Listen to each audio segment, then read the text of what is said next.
पहले आपकी सेहत कैसी है? बंदा तो आधा रह गया और जोश दुगना हो गया।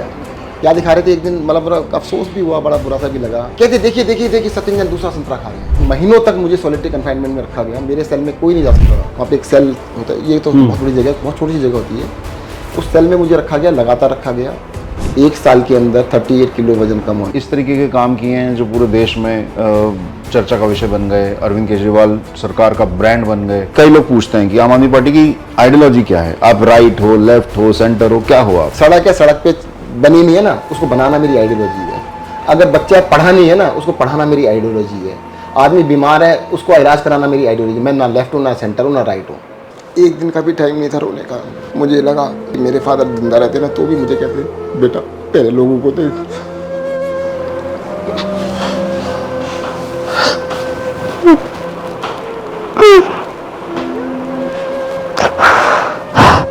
नमस्कार साथियों, आज का दिन मेरे लिए बहुत खास है क्योंकि ये मेरे लिए एक साधारण इंटरव्यू नहीं है। मेरे बॉस और जिनके साथ मैंने 5 साल बहुत कुछ सीखा है, सत्येंद्र जैन जी मेरे साथ हैं। भावुक क्षण है क्योंकि उनके तिहाड़ से वापस लौटने के बाद सिर्फ मुझ में नहीं, बहुत से लोगों में बहुत उत्साह है। वो इसलिए क्योंकि उन्होंने देश को बहुत सारे राजनीतिक मॉडल दिए। शिक्षा, स्वास्थ्य आम आदमी पार्टी का नारा रहा है, लेकिन स्वास्थ्य को घर घर तक पहुंचाना, मोहल्ला क्लिनिक का मॉडल देना, सत्येंद्र जैन जी की परिकल्पना का एक मॉडल है जिसे पूरे देश ने सिर आंखों पर बिठाया। 7 से ज्यादा राज्यों ने उसे अपनाया। तो शुरू करते हैं ये एक भावुक इंटरव्यू जिसके लिए मैं बहुत दिनों से वेट कर रहा था। जैन साहब, बहुत बहुत शुक्रिया, आपने टाइम दिया। सबसे पहले आपकी सेहत कैसी है? सब लोग जानना चाहते हैं कि आपकी सेहत कैसी है, क्योंकि अपरेंटली सब लोग देख रहे हैं कि कैमरे पे अब आप पहले जो वजन हुआ करता था उससे काफ़ी वजन गिर गया। एक छोटी सी चीज़ कहूँगा, परसों हमारी पार्टी का फंक्शन था 2 दिन पहले। उसमें सारे कार्यकर्ता आए हुए थे। तो वहाँ पर मैं स्टेज पे था, अरविंद दीदी सब लोग थे। तो पीछे बात क्या चल रही थी, कहते भी बंदा तो आधा रह गया और जोश दुगना हो गया। जोश में कोई कमी नहीं है, शरीर से कोई फ़र्क नहीं पड़ता है, मन से बहुत स्ट्रॉन्ग है। लेकिन वजन कम होने के बहुत सारे मेडिकल रीजंस में जाएं तो बहुत सारे वजन घटने के बहुत सारे कारण हो सकते हैं। क्या कुछ जांच वगैरह आपने कराई? सब कुछ ठीक है? क्योंकि सब लोग जानना चाहते हैं इतना ज़्यादा वजन गिरना। मेरा वजन का रीज़न ये था, देखो जब मुझे जेल लेके गए थे, मेरा 25 साल से नियम है कि मैं मंदिर जाने के बाद अन्न ग्रहण करता हूँ। 25 साल से भी ज़्यादा ही हो गए हैं। तो हर साल मैं 1 जनवरी को, मतलब साल स्टार्ट होता है तो 1 साल का नियम बढ़ा लेता हूँ। तो 25 साल से चल रहा था। कभी ये तो सोचा नहीं था कि जेल जाना पड़ेगा। अचानक जेल चले गए। तो अब जेल चले गए तो जैन मंदिर तो था नहीं। तो मैंने पूरे 1 साल तक अन्न ग्रहण नहीं किया। मैं सिर्फ खीरा, टमाटर, जो चीज़ें वहाँ कैंटीन से मिलती थी परचेज़ करते थे। कोई फ्रूट आ जाता था, कोई फ्रूट वगैरह, उसी चीज़ों पे 1 साल तक रहा। तो उसकी वजह से सीवियर प्रोटीन डेफिशिएंसी, मतलब मेल न्यूट्रिशन की वजह से मेरा जो वज़न था 38 किलो से ज़्यादा कम हुआ था। तो आपने 1 साल बिल्कुल अन्न नहीं लिया? पूरे 1 साल तक नहीं लिया था। लेकिन उस समय बहुत चर्चा का विषय बना कि कुछ वीडियो आई थी, उसे बहुत सारे मीडिया ने प्राइम टाइम में चलाया और उस पर बहुत डिबेट हुई। मुझे नहीं पता आपको मालूम पड़ा कि नहीं पड़ा। नहीं पता है। देखो आपकी वीडियोस, मतलब आप शायद टमाटर, खीरा वगैरह सलाद जो आप खा रहे थे रेगुलर, उस पर बहस हुई कि अरे जैन साहब को तो बहुत सारा खाना मिल रहा है, घर से खाना जा रहा है और बहुत सारी चीज़ें होती थी। देखो, थोड़ा दुर्भाग्यपूर्ण है। सनसनीखेज पत्रकारिता का एक अलग ही तरीका था। पहले तो मैं कहना चाहता हूँ, देखो जेल के अंदर ना बहुत सारे क्रिमिनल्स हैं। आपने कभी मेरी वीडियो आने से पहले किसी की वीडियो नहीं देखी होगी। मतलब वहाँ पे ऐसा लग रहा है लाइव टेलीकास्ट है। मैंने कहा था भाई आपको टेलीकास्ट करना है, लाइव टेलीकास्ट कर दो, 24 घंटे कर दो। आप उसमें से कट करके छोटे छोटे पोर्शन क्यों दिखा रहे हो? जब मैं कुछ काम तो था नहीं वहाँ पर, खाना मैं खाता नहीं था, अब करूँ क्या? मेरे को 2 घंटे लगते थे खीरे को छील के तैयार करना और टमाटर को काट के करना। तो मेरे को कुछ काम नहीं था, मैं बैठ के लगा रहता था। अब वो 1-1.5 घंटा पे लगा, फिर बाद में मैंने लगा के 5-6 प्लेट बन गई, ये 4 प्लेट बन गई। संतरा भी रख लिया जी, केला भी रख लिया जी। अब उसको दिखाते, देखो सत्येंद्र जैन तो जी 5 स्टार से खाना आ रहा है। क्या दिखा रहे थे एक दिन, मतलब बड़ा अफसोस भी हुआ, बड़ा बुरा सा भी लगा। कहते देखिए देखिए देखिए सत्येंद्र जैन दूसरा संतरा खा रहे हैं। मतलब यार हद हो गई कि एक आदमी ने महीनों से अन्न नहीं ग्रहण किया, जो संतरा खा रहे हैं खरीद के खा रहे हैं। भाई बिल मांग लेते मुझसे, तो वो सब कैंटीन से लिया था आपने? वहाँ पर दो तरीके से होते हैं, एक होता है लंगर। लंगर में कैदियों के लिए खाना बनता है, वो फ्री मिलता है, सबको मिलता है। और खाना भी दिन में 3 बार ब्रेकफास्ट, लंच और डिनर मिलता है। उसके अलावा 2 बार चाय, बिस्किट और वो मिलते हैं, 5 बार देते हैं खाना। मैं लंगर से कुछ नहीं लेता था क्योंकि मैं उसमें कुछ खा ही नहीं सकता था। अन्न के अंदर ना मैं चाय कॉफ़ी कोल्ड ड्रिंक में वैसे भी नहीं पीता कभी भी, 25 साल हो गए वो भी नहीं पीता। लंगर से कुछ नहीं लेते थे, कैंटीन से सामान लेते थे। कैंटीन से क्या सामान लेते थे? सलाद आता था, सलाद में खीरा, टमाटर, कभी कुछ आ जाता था, एक आधी चीज़, संतरे आ जाते थे, केले आ जाते थे, कभी कभार वो कोई भी फ्रूट ले आते थे। जो फ्रूट आता था परचेज़ कर लेते थे। एक पानी था, मुझे लूज मोशंस हो गए और जो मैं खीरे टमाटर खा रहा था, बाकी लोग भी खा रहे थे, वो over and above their food था। वो खाने के अलावा खाना भी खाते थे, उसके अलावा खा रहे थे, मैं नहीं खा रहा था। तो मतलब किसी चीज़ को ट्विस्ट करके किस तरीके से दिखा रहे हैं और उस चीज़ को मतलब एक वो मुद्दा बना दिया। अगर मतलब मैं मस्ती कर रहा होता, मतलब कर रहा तो 38 किलो कम होता गया वजन। 1 साल के अंदर 38 किलो वज़न कम होना। और आपने देखा होगा, शायद मेरी फ़ोटो भी देखी होगी, तो उस टाइम पर जब मैं सुप्रीम कोर्ट ने मुझे इंटरिम बेल दी इलाज कराने के लिए, हॉस्पिटल में गया तो डॉक्टर्स तो बहुत चिंतित थे। वो कहते यार ये बचेगा नहीं बचेगा। मेरे लिए तो जीवन और मरण का प्रश्न खड़ा हो गया था। मेरा घर आने के बाद भी कई महीने तक 1 किलो भी वज़न नहीं बढ़ा। इतनी ज़्यादा दिक्कत है, पेट में बहुत गड़बड़ हो गई थी उसकी वजह से। खाना नहीं खाया ना तो सांस सेटअप हो गया था। तो अब लोग मुझे कह रहे हैं मर के क्या होगा। भाई मैंने कहा देखो, जो नियम लिया मैंने, उस टाइम मैंने नहीं सोचा था कभी जेल जाना पड़ेगा। जेल का कोई एक्सेप्शन था नहीं, जब नहीं था तो नहीं था। फिर दूसरा क्या होता है, अगर आदमी हर चीज़ पे कॉम्प्रोमाइज़ कर ले तो फिर आदमी क्या है वो।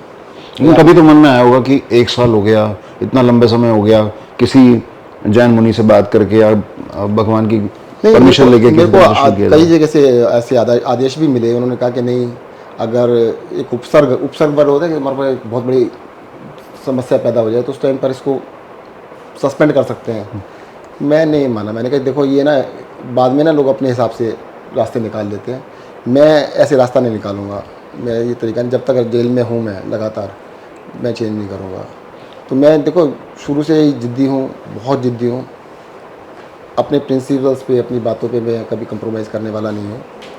और ये इसका देखो एक बहुत बड़ा बेनिफिट भी रहा, मैं आपको ये भी बता दूँ, क्योंकि मुझे इस बात की बहुत ज़िद थी कि मैं अपने किसी चीज़ पे कंप्रोमाइज़ नहीं करने वाला। अब मुझे क्या है, जेल के अंदर मेंटली टॉर्चर करने की तरह तरह से कोशिशें की गई। उसके अंदर सबसे बड़ी बात ये थी कि मुझे ना सॉलिटरी कन्फाइनमेंट में रखा गया लगातार 3-4 महीने तक। सॉलिटरी कन्फाइनमेंट ये होती है कि किसी भी आदमी से आप बात नहीं कर सकते। सॉलिटरी कन्फाइनमेंट जो डेडलीस्ट क्रिमिनल्स होते हैं, जो बहुत ज़्यादा ख़राब तरह के होते हैं, उनको दी जाती है। वो भी 15 दिन से ज़्यादा नहीं देते एट ए स्टेज, 15 दिन से ज़्यादा नहीं, क्योंकि मेंटल सेटअप आदमी का मानसिक स्वास्थ्य के लिए बिल्कुल मानसिक स्वास्थ्य खराब हो जाता है। मैं अपने आप को मानता हूँ कि मैं महीनों तक मुझे सॉलिटरी कन्फाइनमेंट में रखा गया। मेरे सेल में कोई नहीं जा सकता था। वहाँ पे एक सेल होता है, ये तो बहुत बड़ी जगह, बहुत छोटी सी जगह होती है। उस सेल में मुझे रखा गया, लगातार रखा गया। सुबह 3-4 घंटे के लिए खुलता था और शाम को 3-4 घंटे के लिए खुलता था। उस टाइम पे आप बाहर जा सकते। मेरे सेल में कभी कोई नहीं आ सकता। बाकी सेल में लोग बैठते थे, गपशप मारते थे, एक दूसरे से बातचीत करते थे। मेरे सेल में कोई नहीं आ सकता। नहीं, ये लिखित नियम बनाया गया उनको या कह दिया गया वर्बली? सबको कह दिया गया। दूसरा क्या था, हर जगह कैमरे लगे होते हैं। जैसे मैं बाहर निकलता था, अगर कोई आदमी गलती से मेरे पास आ जाता था, तुरंत उसका अनाउंसमेंट में नाम होता था, उसको बुला के डांटा जाता था कि संजय से। मतलब 24 घंटे सर्विलेंस थी वहाँ पर? 24 घंटे की तो सर्विलेंस मेरी तो देखो, वीडियोग्राफी ईडी को हमेशा भेजी जाती थी। मतलब आपके लिए मैं जानकारी बता देता हूँ कि मुझे कई जगह मॉनिटर किया जाता, लाइव मॉनिटरिंग मेरी अलग अलग लेवल पे होती थी। मेरी हर मूवमेंट को लाइव करते थे। मैंने उससे ऊपर फ़र्क भी नहीं पड़ता है, बट जो भी मुझसे बात करता था उस आदमी को डांट दिया जाता था कि तुम इनके साथ बात नहीं करोगे। 2-4-10 दिन के अंदर सब डर गए कि भाई हमारे साथ पता नहीं क्या करेंगे। तो मुझे काफ़ी लंबे समय तक किसी से बात नहीं करने दी गई। मतलब मैं अकेला था, मेरी किसी से कोई इंटरेक्शन नहीं था, किसी से कोई लेना देना था, कोई बात नहीं थी। बट जो मेरा धर्म था, जिसके नियम था, उस नियम पे मैं अड़ा हुआ था। उसकी वजह से मेरे को मॉरली, मेंटली मैं बहुत स्ट्रॉन्ग था। अगर शायद मुझे लगता है कि जिस तरह से उन्होंने टॉर्चर किया था, इतने लंबे समय में शायद मेरा मेंटल बैलेंस ठीक ना रहता और शायद मैं मेंटली टूट सकता था। क्योंकि वो मेरा जिद थी कि मैंने कहा जब मैं अन्न भी नहीं खा रहा तो मुझे क्या फ़र्क पड़ता है। फिर मेरे को दूसरा लगता था, यार देखो हमारे इतने बड़े बड़े नेता हुए, वो जेलों में रहे, क्राइम तो उन्होंने भी नहीं किया था। महात्मा गांधी जी के बारे में बचपन में बहुत किताबें पढ़ी मैंने। जब तक मैंने महात्मा गांधी जी के बारे में पढ़ा नहीं था, तब तक तो यही बताते थे लोग कि नहीं जी वो तो ये ख़राब थे, उनमें ये कमी थी, उनमें ये कमी थी। जब पढ़ने लगे तो पता लगा नहीं, उन्होंने सब कुछ त्याग किया, सब कुछ छोड़ा। तो उनको भी जेल जाना पड़ा, एक बार नहीं कई बार जाना पड़ा। भगत सिंह को देखो, तो 21 साल की उम्र में फांसी पर लटका दिया था। तो ये ऐसा कुछ नहीं था कि मुझे, एक तो ये था कि भाई जेल जाना ज़रूरी नहीं कि आप क्राइम करके जेल जाओ। राजनीति में अगर आप आए हो, देश के लिए कुछ भला करना चाहते हो, वो भी एक बड़ा क्राइम है। वो अंग्रेज़ों के ज़माने में भी था और आज भी है। अरविंद केजरीवाल जी को अरेस्ट किया, उनको भी सोलिटरी कन्फाइनमेंट में रखा गया। नीयत ये थी कि इनको तोड़ दिया जाए मानसिक भाई रूप से। मानसिक रूप से तोड़ने का आइडिया था। लेकिन यहाँ पे एक चीज गौर तलब है कि अमित शाह जी भी जैन धर्म के उपासक हैं। कभी आपको ऐसा नहीं कुछ टिप्पणी करना चाहेंगे? मैं अपना धर्म पालन कर रहा था, मैं तो दूसरे से क्या लेना देना। लेकिन आपने इसको कभी भी ढाल नहीं बनाया, आपने नहीं, आपने क्यों कभी बनाया? किसी को नहीं बताया। पर मुझे बाद में जब इस बात को बहुत बड़ा मुद्दा बनाया गया गुजरात इलेक्शन के अंदर, जी, तब थोड़ा बुरा तब ये लगा। चला था। और मुझे ना देखो, गुजरात और एमसीडी दोनों इलेक्शन साथ में हाँ, थे। उन दोनों इलेक्शंस में इसको बहुत बड़ा मुद्दा बनाया गया था।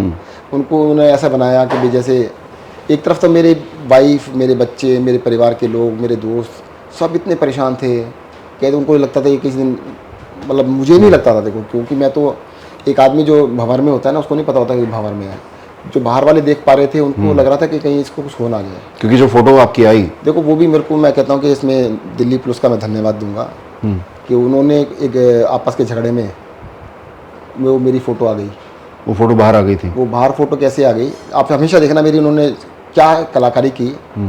कभी भी फ़ोटो दिखाई मेरे को जब मेरा वज़न कम हो चुका था, तब की नहीं दिखाएंगे आपको।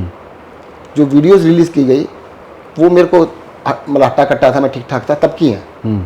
जब मैं बिल्कुल जिसे कहते हैं कंकाल बन गया था, तब नहीं दिखाई। कोई फोटो नहीं है, कोई फोटो नहीं दिखाई, तब कोई वीडियो बाहर नहीं, कोई वीडियो नहीं दिखाई। वो हुआ क्या कि मुझे ना कमर की, मतलब बैक की बहुत ज़्यादा प्रॉब्लम थी। तो सफदरजंग हॉस्पिटल में न्यूरो सर्जरी डिपार्टमेंट में लेके गए। भारत सरकार का अस्पताल है। हाँ, सफदरजंग। भारत सरकार का है। तो वहाँ मेरे साथ पुलिस वाले थे, 7-8 पुलिस वाले थे, लेके जा रहे थे। जब वो चलना पड़ा काफ़ी दूर, तो मैंने कहा भी मेरे से इतनी देर नहीं चला जा रहा, मुझे बैठना पड़ेगा। तो वहाँ पे एक बेंच था, मैं बेंच पे बैठ गया। तो 2 पुलिस वाले गन लेके, एक इधर खड़ा हुआ, एक इधर खड़ा, 2 इधर, 4 पुलिस वाले खड़े थे। तो उन्हीं का कोई डिपार्टमेंट और होता है, कोई कहते हैं विजिलेंस होता है, क्या होता है। उनके कोई सब इंस्पेक्टर आए, वो आके कहते हैं जी आपने सत्येंद्र जैन के हाथ को नहीं पकड़ रखा। तो जो मेरे साथ थे सब इंस्पेक्टर को बोले भाई हम 4 लोग खड़े हैं ना, गन लेके कोई भाग रहे हैं कि गन लेके खड़े हैं, सब कुछ है, कैसे भाग जाएंगे। तो जो दूसरे वाले आए थे, उन्होंने एक फ़ोटो खींच ली। अच्छा, वो फोटो पुलिस ने खींची हुई है? उसने खींची, और उसने फ़ोटो खींच के अपने पुलिस के ग्रुप में डाल दी। ओह। तो वो ग्रुप में डाली, तो जब तक मैं डॉक्टर को दिखा रहा था, थोड़ी देर के अंदर तो तहलका मच चुका था। वो फ़ोटो मेरी कुछ ही घंटों में वायरल हो गई, लीक हो गई। हाँ। देखो आप एक ग्रुप में, व्हाट्सएप ग्रुप में डालोगे, 100 लोगों के ग्रुप में डालोगे, लीक तो होगी। तो वो लीक हुई तो टीवी पे चल पड़ी। तो उसके चलने से वो अखबारों में छप गई। तो वो मेरी लगभग 1 साल के बाद पहली फोटोग्राफ थी जो पब्लिक में आई थी, जिसमें मेरे को पता लगा कि जिसकी वजह से लोगों को पता लगा ये सत्येंद्र एक सेंटिमेंट तैयार हुआ, क्या कर रहे हैं लोग। मैंने तो कभी नहीं कहा। मैं जब मेरे को अस्पताल ले गया कोई मुझे नहीं पहचानता था। अक्सर ऐसा होता था कि कई लोग बहस कर रहे होते, वो कहते सत्येंद्र जैन, कहते नहीं नहीं वो नहीं है, उस जैसा कोई होगा, सत्येंद्र थोड़ा हो सकता है। तो लोग आपस में बात करके सब छोड़ देते थे। एक भी इंसान ऐसा नहीं होता था वो ये मान लेता कि वो सत्येंद्र जैन ही है। तो लोगों को नहीं लगता था। अगर पहले से लग रहा, मेरे को महीने में 1 बारी या 2 बारी मुझे हॉस्पिटल लेके जाना पड़ता था। कभी जीबीपंथ जाते थे, कभी एलएनजेपी जाते थे, सफदरजंग भी गए। तो पर कोई भी मुझे ऐसा नहीं मिला कि जिसने मुझे पहचाना हो। और वो नहीं तो पहचानते लोग फ़ोटो खींच लेते, तो पहले भी आ जाती बाहर, तो नहीं आई। तो वो जो फोटोग्राफ्स आई, तो उसके बाद लोगों को पता लगा कि ये जो दिखा रहे हैं ना कि सत्येंद्र जैन ये खा रहे हैं, ये खा रहे हैं जी, सत्येंद्र जैन तो वहाँ पे पिकनिक मनाने गए हुए हैं और वहाँ पर जाके तो वो 20-30-50 किलो वजन आगे बढ़ गया होगा, ऐसा कुछ नहीं। लेकिन मानसिक तौर पे तो आपने कहा आप टूटे नहीं। हम सब ने देखा कि आपने इतना बड़ा संघर्ष किया और आज आप हम सब के बीच में हैं। आपकी ऊर्जा का भी प्रमाण मिल गया।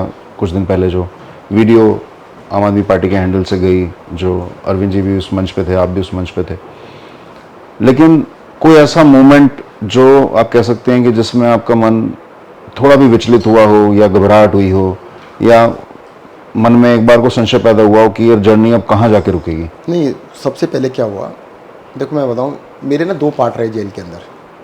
पार्ट 1 था, मैं जैसे 30 मई 2022 को मुझे अरेस्ट किया गया, तो पूरे 1 साल में जेल में रहा था, वो फर्स्ट पार्ट था। उसके बाद मुझे इलाज कराने के लिए सुप्रीम कोर्ट ने बेल दी थी, इंटीम बेल जिसे कहते हैं। तो मैं कुछ महीने इलाज के लिए हॉस्पिटल में भी रहा और घर पे भी रहा, वो इलाज चल रहा था मेरा। फिर मैं दोबारा से जेल में गया, तो 7 महीने 7.5 महीने में दोबारा से जेल में रहा।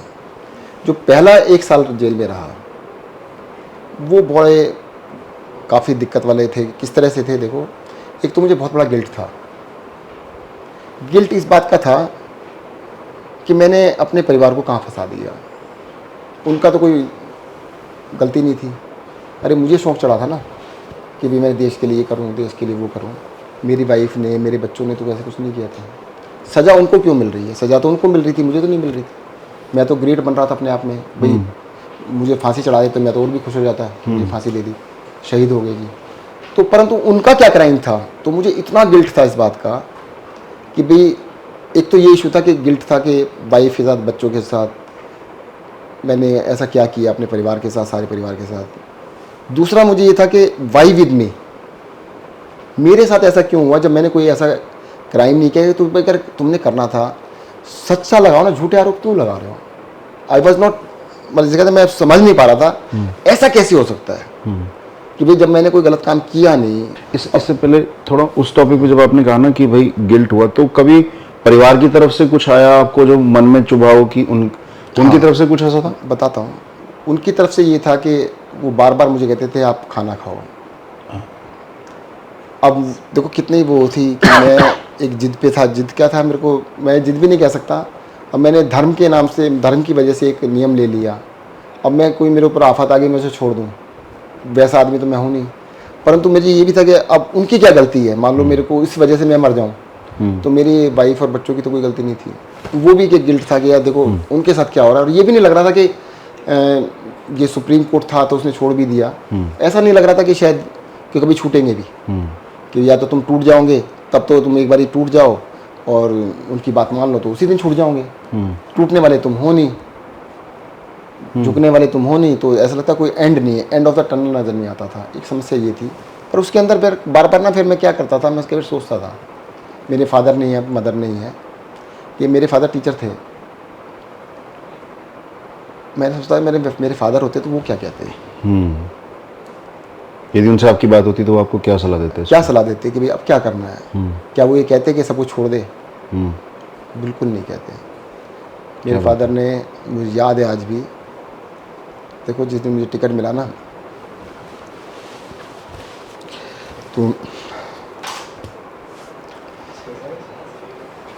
21 जुलाई को मुझे टिकट मिला था 2013। इसी घर में, यहीं पे बात है, नीचे फ्लोर पे थे हम। तो मेरे फादर ने कहा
मैंने आपको देखा जन साहब, आपका जो रिश्ता था बाबूजी के साथ, और मेरे जहन में जब आप कार्यकर्ताओं के बीच में भी जब जिक्र किया करते थे, और कोविड के टाइम पे भी जो जिस तरह से आप उनका ध्यान रख रहे थे, पूरे दिल्ली का तो ध्यान रख ही रहे थे, लेकिन दिन में 2 बार उनका पता करना, जाकर उनसे हॉस्पिटल में मिलना, पल पल की खबर रखना। लेकिन साथ ही में जब उनका देहावसान हुआ, अगले ही दिन आप पूरे तन मन धन और इच्छा शक्ति के साथ वापस से दिल्ली की सेवा में जुट गए। मेरे लिए वो एक बहुत बड़ी इंस्पिरेशन थी। शायद वो दिन मैं बिल्कुल नहीं भूल सकता, क्योंकि मैं भी उस समय कोविड में था। अब मेरा भी पता करते थे कि मेरी हालत क्या है, मेरी सेहत क्या है। साथ साथ आप पूरी दिल्ली की एक एक, मतलब मुझे नहीं पता आप कितने घंटे सोते थे, आपके ऑक्सीजन से लेके, बेड से लेके, एम्बुलेंस से लेके, दिन में 3 बार हर चीज़ को रिपीट रिव्यू करना। वो समय, क्योंकि पूरे दिल्ली, पूरे देश के लिए वो एक त्रासदी का समय था, पर आपने पर्सनल इमोशंस को दूर रखते हुए एक योद्धा की तरह उस समय को जिया है। मैं आपको सैल्यूट करता हूं दिल से, और मेरे लिए हमेशा आप इंस्पिरेशन रहोगे। थोड़ा सा इसलिए हो गया, मेरे फादर की डेथ हुई थी कोरोना से, मैं रो नहीं पाया।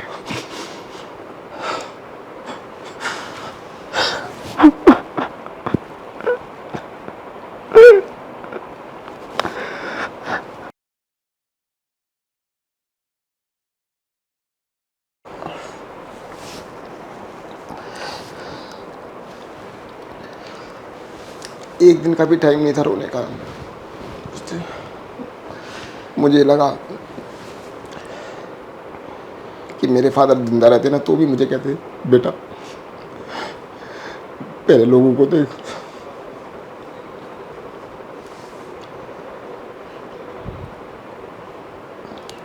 उधर पानी और देना।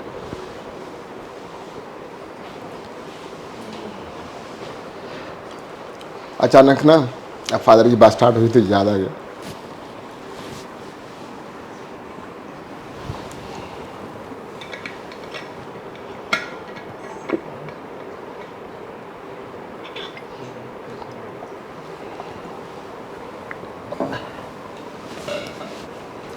मेरे फादर ने कहा था 21 जुलाई जब मुझे टिकट मिला, यहीं पे नीचे की बात है 2013, कि बेटा ये तो लुच्चे लफंगों का काम होता है, शरीफ लोग इलेक्शन नहीं लड़ते, हम तो इज्जतदार लोग हैं, इज्जतदार लोग को इलेक्शन लड़ते हैं। तब भी मुझे अरेस्ट किया गया था। 21 जुलाई को टिकट मिला, 24 जुलाई को सुबह किस लिए अरेस्ट किया था उसमें? तब मैं इसी घर में बैठा हुआ था। पश्चिम बिहार में एक जगह प्रदर्शन हुआ था, कहते सत्येंद्र जैन ने वहाँ पे प्रदर्शन किया है, बसें तोड़ी हैं और इसको अरेस्ट कर दिया गया। अच्छा। और 2-3 महीने पुरानी बात थी, पता नहीं उन्होंने FIR लिख के रखी हुई थी, मतलब देख के भी दांत जो होता है किस किस चीज़ के लिए। तो मुझे अरेस्ट किया गया, तो मैं 2 दिन जेल में रहा, तिहाड़ जेल में ही गया था। जब मैं वापस आया तो वहाँ पे रात को, जैसे रात में सारी रात मैं सोया नहीं था, बस मैं यही सोता रहा, मैंने उस उम्र में आके मेरे माँ बाप को क्या लग रहा होगा कि भी बेटा जेल चला गया। जेल जाना तो बहुत बड़ा क्राइम माना जाता है ना इस सोसाइटी के अंदर। मैं पक्का मन बना के आया था कि घर जाके ना मैं इलेक्शन नहीं लड़ूंगा अब। मेरे फादर, मेरी मदर, मेरी वाइफ सब मना कर रहे थे कि अब इलेक्शन नहीं लड़ना। तो जेल में गया हूँ, तो वापस जब आया तो मैं पक्का विचार करके आया था इलेक्शन नहीं लड़ूंगा। मेरे फादर पता क्या कहते हैं, आप पीछे नहीं हटेंगे। पीछे नहीं हटेंगे। कहते हैं ये क्या तरीका हुआ? अगर कोई इस देश के अंदर, टीचर थे ना, बहुत आदर्शवादी थे, एक लड़का अगर इलेक्शन लड़ना चाहता है तो उसको इसलिए अरेस्ट कर लिया जाएगा इलेक्शन ना लड़े। इलेक्शन क्या मतलब, उनका ही शब्द दोबारा से थे, क्या लुच्चे लफंगे ही लड़ेंगे? अगर शरीफ आदमी लड़ेगा तो उसको जेल भेजेंगे। कहता पीछे नहीं हटेंगे, कुछ भी हो जाए। बट मैं आपको आगे बताता हूँ इसके अंदर मेरी वाइफ पता क्या कहती है, अब तो मन भर गया होगा जेल जाने के वापस आने के बाद 2 दिन के बाद। कहते अब तो मन भर गया होगा ना, अब तो इलेक्शन मत लड़ो। अब मेरे लिए बड़ी दुविधा। एक फादर कहते हैं अब इलेक्शन जरूर लड़ेंगे कुछ भी हो जाए, वाइफ कहती है कि अब तो मन भर गया होगा, अब नहीं लड़ना, अब तो तुम जेल भी घुमाए। 2 दिन के बाद फिर अरविंद केजरीवाल जी को रोहिणी कोर्ट जाना था। अखिलेश पति त्रिपाठी हमारे वो कैंडिडेट थे मॉल्टन से, उनका एक केस था, उसमें जाना था। वो जा नहीं पाए, उन्होंने मुझे फ़ोन कर दिया आप चले जाओ। मैं वहाँ गया तो वहाँ पे पहले से ही अपोजिशन पार्टी वाले लोग थे, अरविंद केजरीवाल जी के ऊपर अटैक करने की तैयारी से बैठे थे। मैं गया तो मेरे ऊपर कर दिया अटैक, फिजिकल असॉल्ट था। अच्छा। तो अब जो भी हुआ। आप उस समय कैंडिडेट थे? मैं कैंडिडेट नहीं, हाँ बन चुका था, बन चुके थे। 21 तारीख को बन था, और ये 26-27 तारीख की बात होगी, 27-28 तारीख की बात है। मुझे अटैक किया मेरे ऊपर, तो मैं डॉक्टर के पास गया, एक्सरे वगैरह कराया, सब कुछ कराया। मैंने घर पे नहीं बताया था कि भी ऐसा कुछ हुआ है। वो डॉक्टर मेरे घर पे जानते, मेरी वाइफ को फ़ोन कर दिया उन्होंने कि सत्येंद्र को ना यहाँ पे रिब्स में काफ़ी चोट लगी है, थोड़ा ध्यान रखना। मतलब कुछ चंद लोग आपके ऊपर? हाँ हाँ, फिजिकल असॉल्ट किया था। अच्छा। मेरी वाइफ को पता लग गया। अब देखो मेरी वाइफ क्या कहती है, कहती है आप कोई गोली भी मार दे पीछे नहीं हटेंगे, अब हम इलेक्शन जरूर लड़ेंगे। तो इलेक्शन लड़ना तो मतलब जैसे कहते हैं ना, एक संयोग था कि मेरे फादर जो बिल्कुल मना कर रहे थे, डेड अगेंस्ट थे, वो बिल्कुल लड़ गए कि लड़ना है। मेरी वाइफ जो कहती थी कि कुछ भी हो जाए बिल्कुल नहीं लड़ना, अब वो कहते चाहे कोई गोली मार दे तो भी पीछे नहीं हटना। कहते ऐसे क्या डर के घर बैठ जाएंगे कि ये क्या हमारे को फिजिकली अटैक करेंगे। तो फिर हमने इलेक्शन लड़ा, मैंने पीछे नहीं हटूंगा। मेरे को यही बातें ना फिर मैं याद करता था कि अगर मेरे फादर जिंदा होते। मेरी मदर ने पता क्या कहा, वो तो ज़्यादा पढ़ी लिखी भी नहीं थी। जेल से आने के बाद मेरी मदर कहती है, पहले वो भी कह रही थी इलेक्शन छोड़ बेटा, क्या करेगा, ये तो अच्छी चीज़ नहीं है। उनको भी हिसाब से अच्छे लोग तो नहीं लड़ते। अब उनका बेटा तो इतना अच्छा था कि बेटा इलेक्शन लड़ेगा, तो अच्छे बेटे को कौन चाहता है इलेक्शन लड़े। पर जब मैं जेल होके आया ना, काफ़ी धार्मिक थी, तो कहती है बेटा कभी कोई उपसर्ग आता है ना, वो थोड़ा जैन धर्म को बहुत मानती थी, कहते ऐसे डरना नहीं चाहिए, पीछे नहीं हटना चाहिए। कहते अब नहीं पीछे हटिए बेटा, जिस रास्ते पे तू चल पड़ा ना ऐसे पीछे नहीं हटना। ये मेरी ज़िंदगी के ना टर्निंग पॉइंट था। मेरे साथ जो ये हुआ सर, उसके तुरंत बाद मैंने अपनी प्रैक्टिस छोड़ी। मैंने निश्चय कर लिया कि इलेक्शन लड़ूंगा, सब कुछ छोड़ के लड़ूंगा, कोई बिजनेस नहीं करूंगा, कोई काम नहीं करूंगा सारा जीवन। मैंने अपने घर पे बात करा वाइफ से, मैंने कहा देखो अब मैं जा रहा हूँ तो इसके बाद मैं कोई बिजनेस नहीं करूँगा जीवन में, पैसे के लिए कोई काम नहीं करूँगा, जो करूँगा समाज सेवा के लिए करूँगा। अपना सारा बिजनेस बंद किया, प्रैक्टिस मैंने छोड़ दी, कुछ कंपनियों में मैं डायरेक्टर था, वहाँ से रिजाइन किया, जो जो मैं समेट सका सब कुछ ख़त्म किया मैंने। एक भी आपको कोई ऐसा आदमी नहीं मिलेगा जो मंत्री हो, एमएलए हो, एमपी हो, जिसने कि इलेक्शन लड़ने से पहले सब कुछ छोड़ा हो। कोई ऐसी कंडीशन नहीं, बहुत बड़ा रिस्क है, सब कुछ छोड़ा। हार भी सकते हैं। नहीं, हार जीतने का तो कोई चांस था ही नहीं। पहली बारी में तो कोई सोच भी नहीं सकता था 28 सीट आएंगी। परंतु मैंने कहा था पब्लिक, मैं इलेक्शन लड़ने नहीं जा रहा था, मैं पब्लिक सर्विस में जा रहा था। मैंने कभी मुझे अपने जीवन को अगर बदल लिया, अगर तुम एक तरह से संन्यास लेते हो तो छोड़ देते हो ना, अगर आपने पॉलिटिक्स में गए तो त्याग करके जा रहे हो ना, सब कुछ छोड़ के जा रहे हो, कुछ करने जा रहे हो, सब कुछ छोड़ के गया था मैं। एवरीथिंग आई लेफ्ट, जो मुझे मेरे पास था मैंने सब कुछ छोड़ के आगे बढ़ने की बात की थी। और 31 जुलाई को मैंने हर जगह से रिजाइन कर दिया था, हर चीज़ को मैं छोड़ चुका था। उसके बाद मैं इलेक्शन में गया था।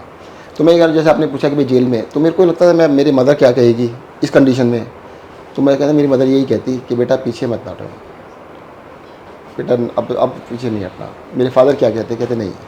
देखो जो कोरोना के अंदर असल मेरे फादर की डेथ हुई, अगले दिन मैं आईसीयू के अंदर था दूसरे लोगों के लिए।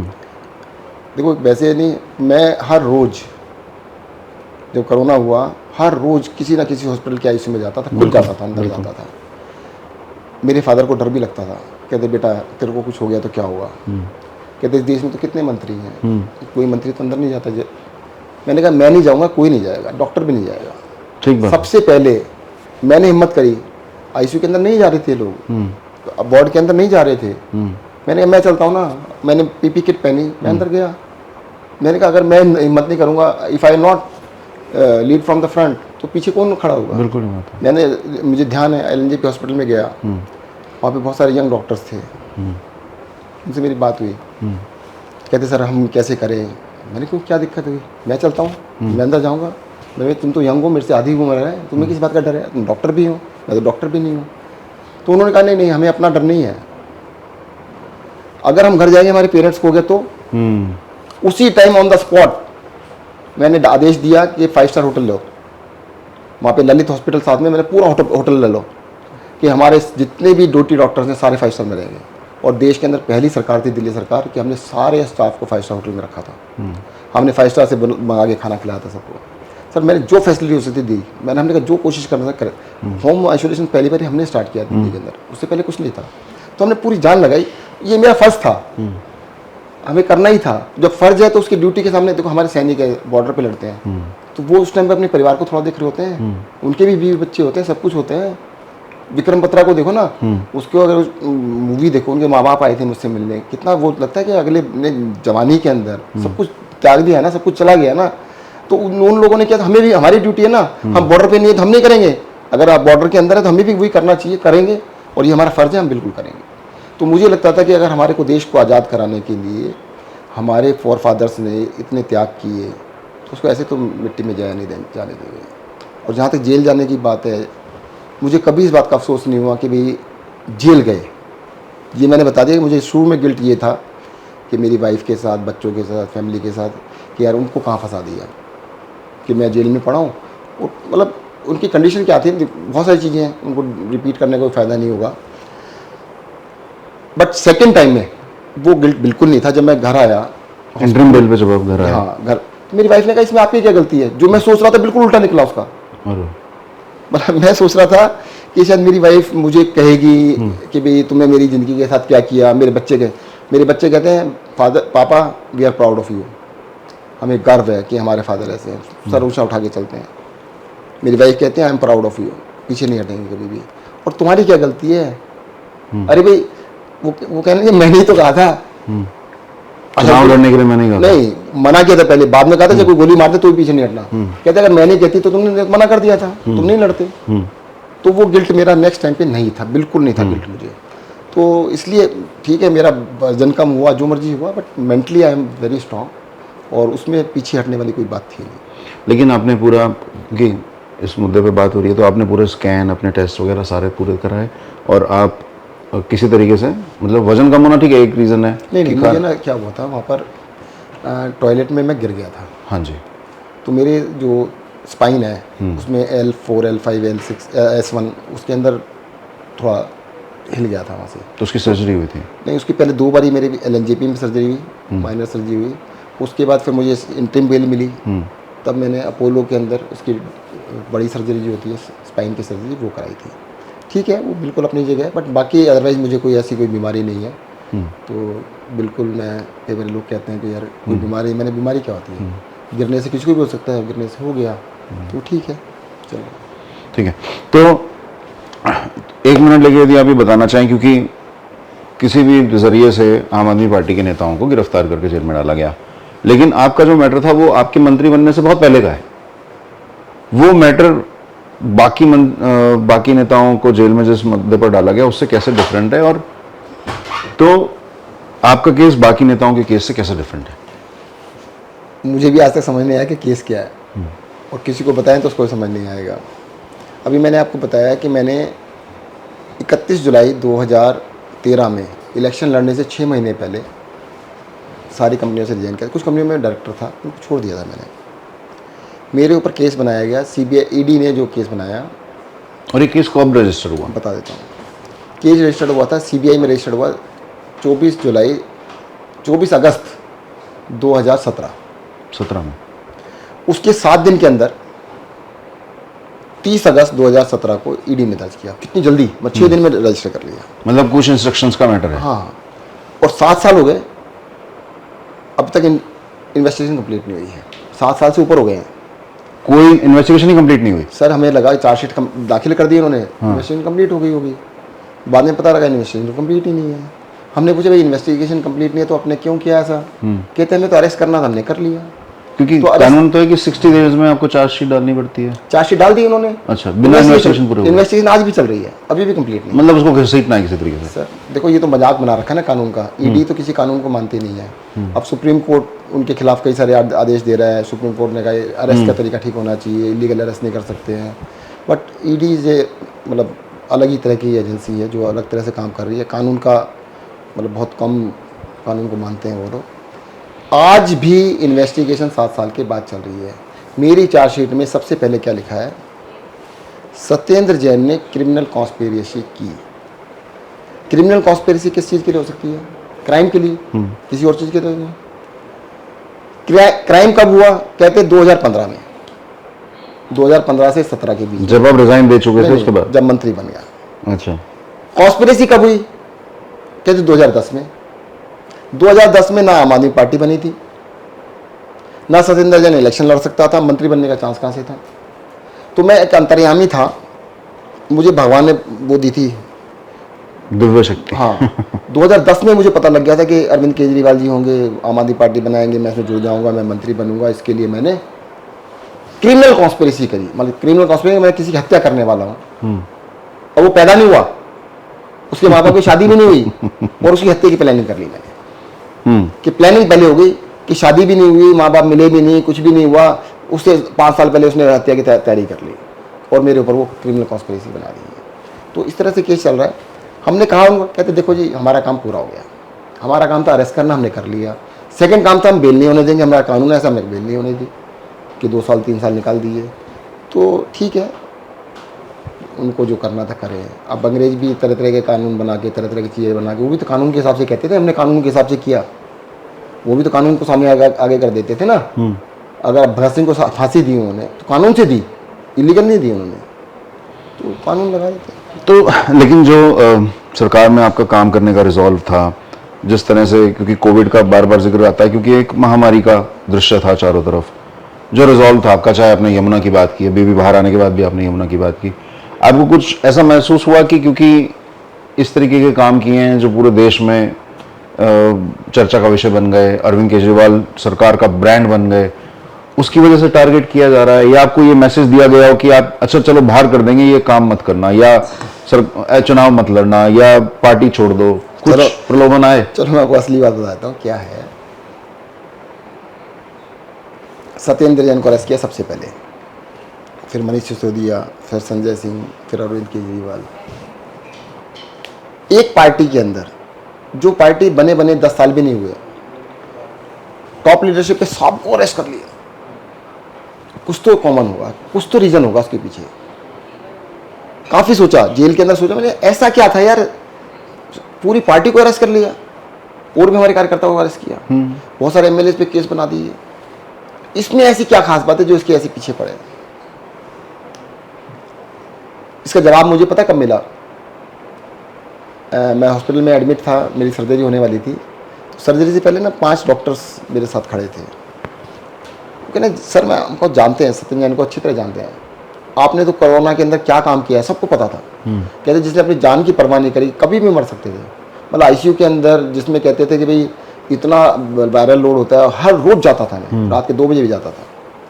कहते आपको कौन नहीं जानता, सब जानते हैं, और सत्येंद्र जैन को अरेस्ट कर लिया, आपको क्यों कर लिया, हमें समझ से बाहर है। मैंने उनसे कहा, मैंने डॉक्टर साहब एक चीज़ बताइए, आप इतने बड़े डॉक्टर हैं, आपको कभी मन में तो आता होगा यार सत्येंद्र जैन मंत्री बन गया, एमएलए बन गया, तो हम भी कभी। डॉक्टर साहब बोले कि हाँ जी बिल्कुल, ऐसा सोचा था कि यार ये बन सकते तो हम भी तो ऐसे ही हैं। एक डॉक्टर साहब बोले मैंने बिल्कुल सोचा था 65 साल का हो जाऊंगा, मैं अपने ये बंद करके मैं भी इलेक्शन लड़ूंगा, मैं भी मंत्री बनूंगा। मैंने कहा डॉक्टर साहब ऐसा करो, 5 को टिकट देते, इलेक्शन लड़ोगे? कहते अब नहीं लड़ेंगे। मैंने क्यों? कि जो आपका हाल वो हमारा भी ये हुआ। तो इसका रीज़न ये है, आम आदमी पार्टी जो बनी, उसके बनने से पॉलिटिशियंस को कोई खास दिक्कत नहीं थी, बहुत सारी पार्टियां बनी। अरविंद केजरीवाल एक पार्टी बना के एक बड़ी पार्टी के नेता बने, उससे भी कोई दिक्कत नहीं थी। दिक्कत इस बात से थी कि उनके जैसे नहीं बने। अगर उनके जैसे बन जाते तब तो ठीक था। वो कहते इनका तो कोई आगे पीछे है नहीं, इन्होंने तो अपने जमात को आगे बढ़ाना नहीं, ये तो सब कुछ खेल खराब करके चले जाएंगे, फिर नेताओं को नमस्ते कौन करेगा? कहते सबको डरा दो कि कोई भी इनके जैसा बनेगा तुम्हारा इनके जैसा हाल करेंगे। आपको 2-4 एग्जांपल देता हूँ छोटे छोटे से, और अच्छे से समझ में आ जाएगा। बहुत छोटे, हमने बिजली का एक मॉडल निकाला, मैं उसको कहता हूँ Kejriwal model of economics. Delhi सरकार अपने बजट को 100 रुपये अगर मानते हैं तो 4 रुपये बिजली पे खर्च करती है, मतलब 4% बिजली पर खर्च करती है। सब्सिडी वगैरह सब मिला के, उसी में सब्सिडी में तो सब कुछ टोटल 4 रुपये खर्च करती है। और वो 4 कैसे खर्चते रहे? हम लोगों की बिजली फ्री कर देते हैं या हाफ रेट कर देते हैं। तो डायरेक्टली फायदा किसको हुआ? कंज्यूमर, जनता को। किसी के 600 रुपये का बिल आया, फ्री हो गया। किसी का 1200 रुपये का बिल आधा रेट हो गया, 400 यूनिट तक हाफ है, 200 यूनिट तक फ्री है। तो लोगों को डायरेक्ट गया पैसा, कंपनी को, ठेकेदार को कुछ नहीं देते, जनता को हमने दिया, जनता उनको पे कर देगी। क्लियर? उससे रिश्वत मिलेगी कि नेता को? कारण नहीं है, क्योंकि सीधा ट्रांसफर तो उसको हुआ, डायरेक्ट कंज्यूमर के पास गया।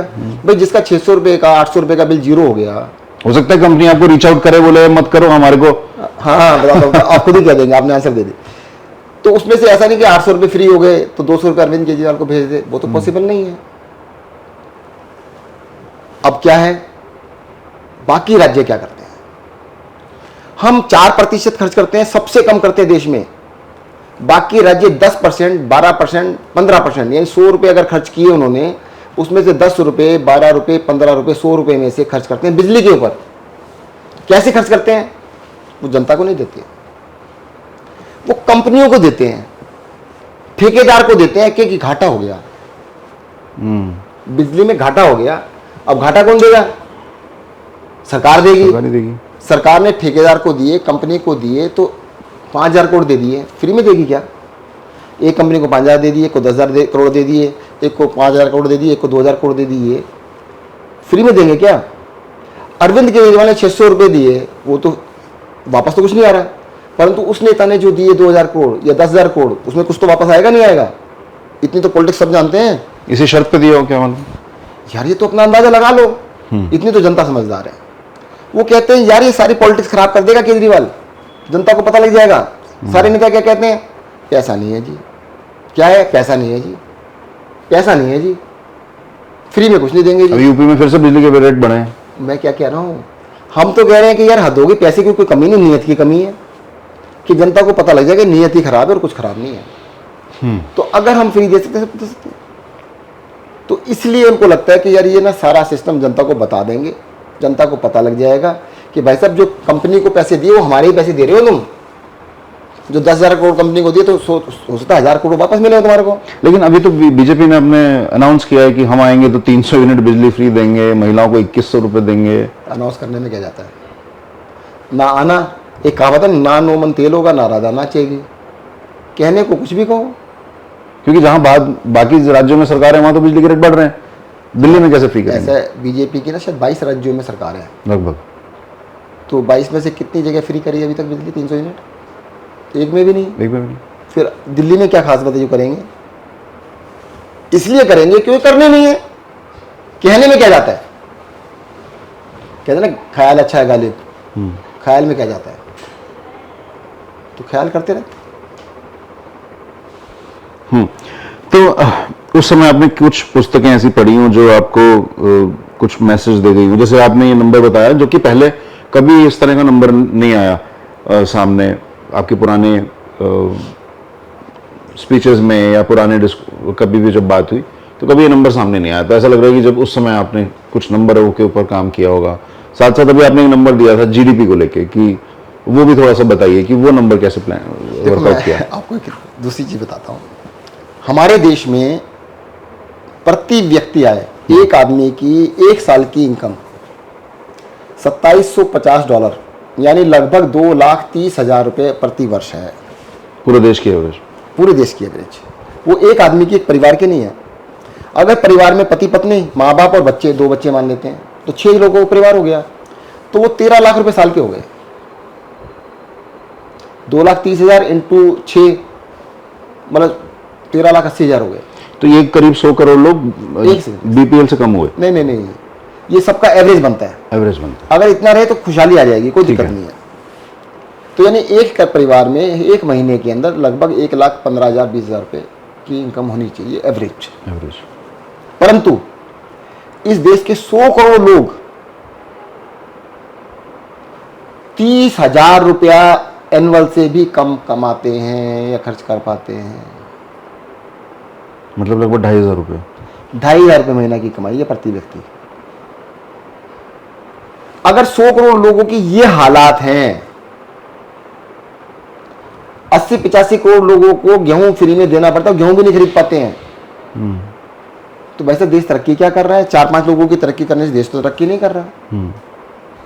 अगर 4-5 लोग सारा पैसा 4-5 लोगों पे चला गया तो बाकी लोग तो तरक्की नहीं कर रहे हैं। अभी मैं 2 दिन पहले पुण्य प्रसून वाजपेयी जी की वीडियो देख रहा था, बड़ी डिटेल में उन्होंने काम किया उस पर। उन्होंने बताया कि 2014 से 24 के बीच में एवरेज महंगाई 3 गुना हुई है। चीज़ें बताई गई, जैसे सब्जी थी, अगर 28 रुपये की सब्जी थी वो 100 रुपये हो गई। उन्होंने कई चीज़ों को दिखाए, हर चीज़ को उन्होंने बताया कि भाई 3 गुना, उनकी एवरेज 3 गुना निकल के आता है। कुछ चीज़ें 4 गुना हो गई, कोई 2.5 गुना हो गई, कोई 2 गुना हो गई, तो 3 गुना निकल के आते हैं। तो इसका मतलब क्या हुआ कि अगर आपकी इनकम 3 गुना हुई तो आपको कुछ भी नहीं बढ़ा, तो यानी जिसकी इनकम 4 गुना हुई है तो वो मानना उसको तरक्की हुई है, और तरक्की हुई नहीं किसी की। और इस समय में ऐसा सुनने में आया था कि कुछ कर्ज भी बढ़ा है देश के ऊपर। कर्ज की तो हालत ये है कि 2014 में हमारे देश के ऊपर कर्ज था 55 लाख करोड़ का, जो कि बढ़ के हो गया 2,05,000 करोड़। 4 गुना बढ़ गया, 4 गुना से भी ज़्यादा। सर 70 साल में तो हमने लिए 55,000 करोड़, 55 लाख करोड़, उसको 70 साल लगे। 10 साल में उससे भी 3 गुना ले लिया। तो कहीं और दिया किसको? चलो इतना सारा लोन ले लिया, आपको कितना दिया उसमें? आपका क्या स्टैंडर्ड बढ़ गया ये बताओ? अपने 2-4 दोस्तों के बढ़ गए, बीजेपी वालों के बढ़ गए, 2 या 4, 5 या 10 लोगों के। जनता को क्या मिला? कहाँ गया वो बड़े इसलिए क्योंकि वो इलेक्टोरल बॉन्ड से वापस उनके पास आ गए। जैसे मर्जी हुआ। अब उसकी डिटेल में किसी दिन और बताऊंगा मैं आपको, कहानी कुछ और ही है। अगर आपने इतना सारा लोन ले लिया और उस लोन से जनता के पास कुछ भी बढ़ा ही नहीं, कोई इंडस्ट्री नहीं लगी, रोजगार नहीं लगा। चलो मैं एक छोटी सी बात बताता हूँ, 10 साल के अंदर इस देश में करोड़ों व्यापार और उद्योग बंद हो गए, बंद हो गए। दुकानें बंद हो गई, फैक्ट्रियां बंद हो गई। बंद नहीं हुई तो कहीं ऐसी हुई जिसमें 20 आदमी काम से 10 कर रहे हैं, जहाँ पे 50 करते थे 5 कर रहे हैं, तो बंद ही मानोगे उसको। रोजगार खत्म होता जा रहा है। एक नई चीज़ निकली है, देखो मैं आपको ताज्जुब होगा, चलो आज आपको बता देता हूँ। ये कह रहे हैं हमने इतने सारे लोग नौकरी, ये क्या कर रहे हैं? ऑलरेडी जो नौकरी कर रहे हैं उनको पोर्टल पर रजिस्टर क्या करते हैं, नौकरी लगी। अरे भाई आप खुद देखो ना कि आपके परिवार में कोई बेरोजगार है 10 साल से, आपके पड़ोस में बेरोजगार है 10 साल से, तो उससे पता लग जाएगा आपको। जिसकी लगी थी उसको कहते हैं हाँ हमने रजिस्टर्ड कर लिया, इसकी नौकरी हो गई। रजिस्ट्रेशन का मतलब नौकरी हो गई, मतलब वो डेटा में आ गया तो वो, हाँ वो नौकरी हो गई। तो नहीं, मेक इन इंडिया का क्या है फिर? मेक इन इंडिया इसका मतलब कुछ भी नहीं है। देखो, यदि देश में उद्योग बंद हो रहे हैं तो हो क्या रहा है, अरविंद केजरीवाल जी से यही तो तकलीफ है। वो इनकी पोल पट्टी खोल देते हैं, वो इकोनॉमिक समझते हैं, वो इकोनॉमिक समझते हैं, IAS ऑफिसर रहे हैं, पढ़े लिखे हैं, सारी पार्टी में हैं। अब मुझसे पूछ लो, मैं पोल पट्टी खोल दूंगा, बाकी तो बता नहीं पाते। वो तो तरक्की हो रही है, तरक्की हो रही है, तरक्की हो रही है। किसकी हो रही है कि यार देखो इन हमारे 4 दोस्तों की हो रही है। अरे उन 4 दोस्तों की तरक्की होने से मेरे घर में क्या हो गया ये तो बताओ। एक और छोटा सा एग्जाम्पल देता हूँ मैं। एक हमारे रानीबाग में छोटे से ज्वेलर है, उनसे मेरी बात हो रही है। कहते हैं जैन साहब जिन भी घरों के अंदर थोड़ा बहुत सोना होता था, 1 तोला 2 तोला 5 तोला, सबका बिक गया। यानी क्या मतलब? कहते 10 साल के अंदर एक बहुत बड़ी तरक्की का काम हुआ है कि घरों में सोना नाम की चीज ही नहीं बची। या तो उन्होंने गोल्ड लोन वालों को दे दिया, फिर वापस छुड़ा नहीं पाए, या दुकान सुनार के पास जाके बेचा है। मैंने क्यों, ऐसा क्या हुआ? कहते घर का खर्चा नहीं चल रहा, किचन का खर्चा नहीं चल रहा, गरीबी इतनी आ गई है, कोई पूछने वाला ही नहीं है। भाई देखो इस देश के अंदर 100 करोड़ लोग 2,500 रुपए महीना पे रह रहे हैं, या उससे कम पे, 2,500 भी नहीं है, उससे भी कम पे रह रहे हैं। और जो मिडिल क्लास है भाई साहब, उसकी हालत उससे भी बुरी है। इनकम बढ़ी नहीं, खर्चे तो फिक्स हो गए। इनकम बढ़ी नहीं है, 3 गुने खर्चे हो गए, कमाई कुछ है नहीं, तो करेगा क्या बेचारा? क्या ये बंद हो गया? क्या हुआ तुमको? क्या हो गया? ये वाला मेरा वाला बंद हुआ है ना, वॉइस तो आ रही है, ठीक है। जैन साहब का मनीष जी ने बहुत बार जिक्र किया कि उन्होंने तमाम किताबें पढ़ी। आपका मैं जानता हूँ आपको आर्किटेक्चर में तो इंटरेस्ट है ही, लेकिन आपको नंबर्स में बहुत इंटरेस्ट है। आपने उस समय क्या क्या पढ़ा? आपका क्या दिनचर्या? मैंने ना काफ़ी सारी बुक्स पढ़ी। मैंने पंचतंत्र पढ़ी पूरी, महात्मा गांधी की बहुत किताबें पढ़ी, और भगत सिंह की जेल डायरीज पढ़ी, freedom at midnight, India after Gandhi, how prime minister decide, बहुत सुंदर किताब है। कई सारी किताबें पढ़ी हैं और लिखा भी। मैंने अपनी मोहल्ला क्लिनिक्स के ऊपर लगभग पूरी एक बुक लिख ली। क्या बात है? ऑलमोस्ट लिख चुका हूँ। और सिर्फ मोहल्ला नहीं किया, जितना हेल्थ रेवोल्यूशन, काफ़ी कुछ लिखा था उसके ऊपर। वो मैंने फर्स्ट पार्ट में, जब मैं फर्स्ट पार्ट पे था, बट उसके बाद जब मैं इंटरव्यू पे आया तो उसमें काम नहीं कर पाया, कोई सर्जरी थी, काफ़ी जगह। फिर सेकेंड टाइम पे उसके ऊपर मैं काम नहीं कर पाया, लेके ही नहीं गया था। वो जितना लिख चुका था ना वो लेके नहीं गया था मैं। तो काफ़ी कुछ लिख चुका हूँ उसके ऊपर। सोचने का बड़ा मौका मिला, लेकिन जनता जानना चाहेगी कि कब तक पब्लिश हो जाएगी। अब मैं टाइम लगाऊंगा थोड़ा सा, मतलब जैसे इलेक्शन होता है, इलेक्शन के तुरंत बाद में इस पर फिर लगूंगा और उसको करूंगा पूरा।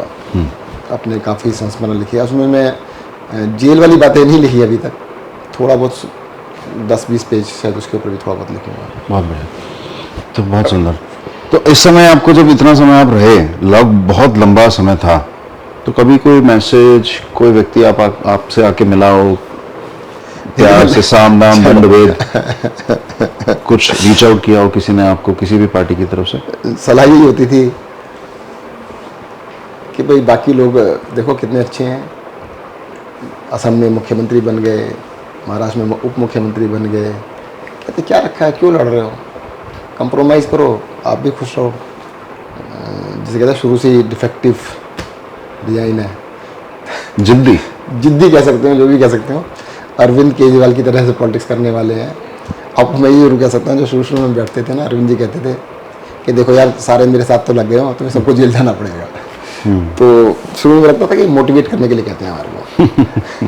जब सरकार बन गई, काम करने लगे, जब इस तरह की बातें चालू हुई कि मोटिवेट करने के लिए सचमुच जाना पड़ेगा, तो डर नहीं था कोई भी। मैं आपको एक चीज़ बताता हूँ, देखो अब नहीं, पहले मेरे शुरू में अरेस्ट करने की बात चली कि भाई संजन को अरेस्ट करेंगे, अभी करने वाले हैं। तो मैं जेल में मेरे पास थी, जेल मंत्री भी था, तो मैंने डीजी जेल को बुलाया। उस टाइम पर भी मेरा नियम चलता था। मैंने उनसे पूछा भाई जेल के अंदर हमें नहीं पता होता क्या है, मैंने जेल में बताइए कि किताब मिलती है? कहते हाँ किताब कोई भी पढ़ सकते हैं, कोई भी ले सकते हैं। मैंने लिखने के लिए कॉपी मिलती है? कहते हाँ जी। मैंने पेन मिलता है? मैंने कहा हाँ जी। कहते हाँ जी मिलता है। और मैंने कहा फ्रूट मिल जाएगा? कहते क्यों, क्या हुआ? मैंने कहा जाना पड़ा तो कहते मुझे तो पता नहीं कितने दिन के लिए जाना पड़ेगा। यार मैं देखो 10, 15, 20 दिन, 25 दिन तो मैं बिना खाने के भी रह लूँगा, कोई दिक्कत नहीं है। कोई 10 दिन का अनशन मैं पहले कर चुका था, मैं 20-25 दिन रह लूँगा, कोई बात नहीं। और उससे लंबा रहना पड़ा तो यार फूड तो चाहिए कुछ खाने को। कहते नहीं फूड मिल जाएगा, कोई दिक्कत नहीं। मैं फिर ठीक है, कोई दिक्कत नहीं। तो आई बस हैप्पी कि भाई मेरी तैयारी हो गई है। तो वो बेचारे डीजी साहब थे, हमारे यादव साहब थे, कहते सर क्या हुआ? कहते यार कोई आदमी ये पूछता है कि कोई सुविधा मिल रही है, पेन मिल जाए, एक कॉपी मिल जाए, एक किताब मिल जाए और फ्रूट का इंतजाम हो जाए या वेजिटेबल मिल जाए अपना। आपने ये नहीं पूछा उनसे कि वॉशरूम कैसा होगा, बेड मिलेगा कि नहीं मिलेगा, गद्दा मिलेगा कि नहीं मिलेगा? नहीं, उसकी तरफ ध्यान नहीं था बिल्कुल भी। मुझे ये लगता था कि भाई देखो अगर, अच्छा एक और चीज़ बता दूँ, जेल में जाएंगे तो कई बार ये भी लगता है कि जो तुम सोचते हो वही हो रहा होता है। पहले होता है कि मेरे से पूछते जेल जाने का सोचा था, मैंने कहा सोचा तो था। कहते कैसे? हमें पता ही क्या होता था जब जीवनियाँ पढ़ते थे ना, अब भगत सिंह के बारे में पढ़ रहे हैं, महात्मा गांधी के बारे में पढ़ रहे हैं, तो एक बार ये लगता था मन में ना कि यार उन्होंने इतना त्याग किया, हम भी कैसे करेंगे, हम भी जेल में जाके ऐसा कुछ करेंगे। तो ये थोड़ा पता था कि जाना ही पड़ जाएगा।